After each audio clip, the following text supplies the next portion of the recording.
Estamos viendo cómo en la Ciudad de México se están complicando las cosas entre un grupo de alcaldes provenientes de esta alianza PRI-PAN-PRD que están pues tratando de hacer valer su fuerza política, el hecho indudable y que tiene que aceptarse de que son los legítimos gobernantes de ciertas alcaldías tradicionalmente ocupadas por planillas o por gobernantes de la izquierda, pero que ahora en uno de esos momentos complicados que se están viviendo en la política mexicana han llegado al poder. A mí me parece que la llegada de Martí Batres como secretario general de gobierno ha significado una buena oportunidad de darle un matiz más político, más de entendimiento y más de diálogo a un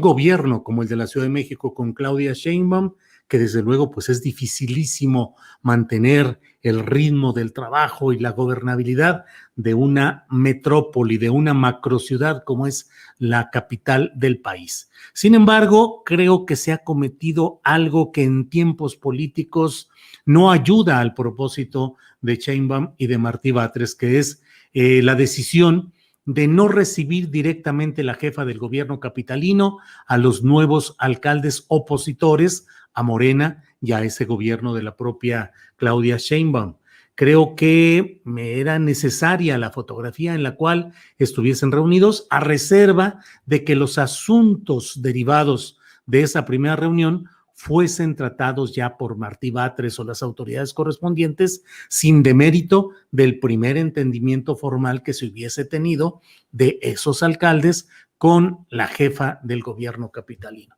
No se ha dado así y han sido recibidos más bien por Martí Batres, que tiene una presencia política innegable, pero que no deja de ser el segundo en el organigrama de la Ciudad de México. Hoy lo que ha sucedido tiene que ser objeto de un esclarecimiento muy especial. Digamos, la primera fotografía y la primera impresión al ver a la alcaldesa de Álvaro Obregón, Lía Limón, sangrando, pues es una impresión negativa que pareciera sumarse a otras escenas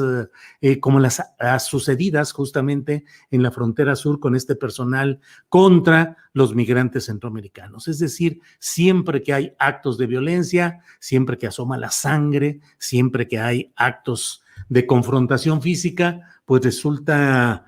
muy dramático de entrada y además muy explotable en términos políticos para algunos de quienes participan en estas maniobras. En este caso, debe esclarecerse cuál fue exactamente el motivo por el cual los alcaldes de este grupo opositor pretendieron cruzar la barrera de protección que se ha tendido en torno a Donceles, en torno a la sede del Congreso de la Ciudad de México. ¿Qué es lo que sucede? ¿Por qué no hubo alguna gestión básica por teléfono? Lo ha dicho el propio Martí Batres, hubiera bastado una llamada telefónica. ¿Por qué no notificar al jefe del grupo policíaco quiénes son y qué es lo que pretenden? Y esperar un poco a que haya la tramitación procesal de este tipo de cosas. Yo no veo en lo que sucedió hoy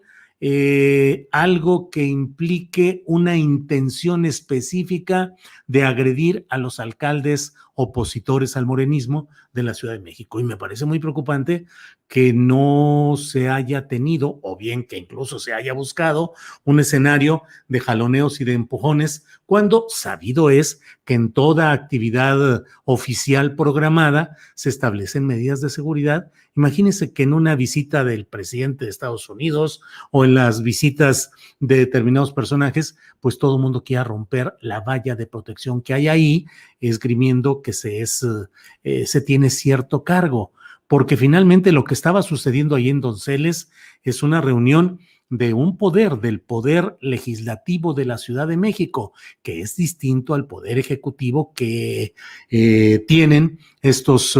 alcaldes opositores. En fin, yo creo que es un buen tiempo, igual que lo que sucede en la frontera sur, igual que lo que sucedió en Chiapas con la visita del presidente López Obrador y su relación ríspida con la dirigencia de la Coordinadora Nacional de Trabajadores de la Educación. Es un buen momento para tratar de reencauzar la relación política, de evitar las confrontaciones, de evitar y no provocar o no generar que haya cuadros de violencia como los habidos hoy en la Ciudad de México y en los días anteriores en lo que le he comentado, porque finalmente la política mexicana está entrando en un episodio y en un momento de mucha confrontación en la cual creo que es valioso que cada quien mantenga sus posiciones políticas, los opositores oponiéndose, los ejecutores ejecutando, es decir, el poder ejecutivo, el poder legislativo legislando, pero creo que también debe haber prudencia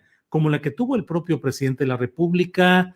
por cálculo político, por protesta, como él mismo dijo, pero finalmente en Tuxtla Gutiérrez no hubo violencia, no hubo sangre, cuando pudo haberse dado a las puertas de la zona militar de Tuxtla Gutiérrez en Chiapas. Yo creo que es un buen momento para exhortar a que las cosas vayan un poco transitando hacia formas distintas de hacer política y de tramitar los asuntos públicos.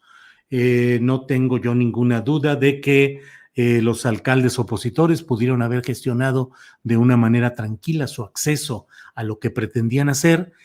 sin violentar, sin confrontar, sin llegar al choque con una valla natural de protección que se establece en muchos casos. Hay el señalamiento de estos opositores de que se hace todo esa valla y esa protección para evitar que haya protestas contra una regulación que se pretende hacer en terrenos inmobiliarios entre hoy y mañana, y que según esto facultaría muchos negocios e iría en contra del interés de la Ciudad de México. Veamos lo que ahí lo que procede, veamos lo que se denuncie, pero ojalá y se vayan evitando todos estos escenarios de violencia política que no corresponden a la realidad y que solo van incrementando la crispación, la polarización, el encono, y que enturbian e incluso obstruyen las vías naturales de comunicación política.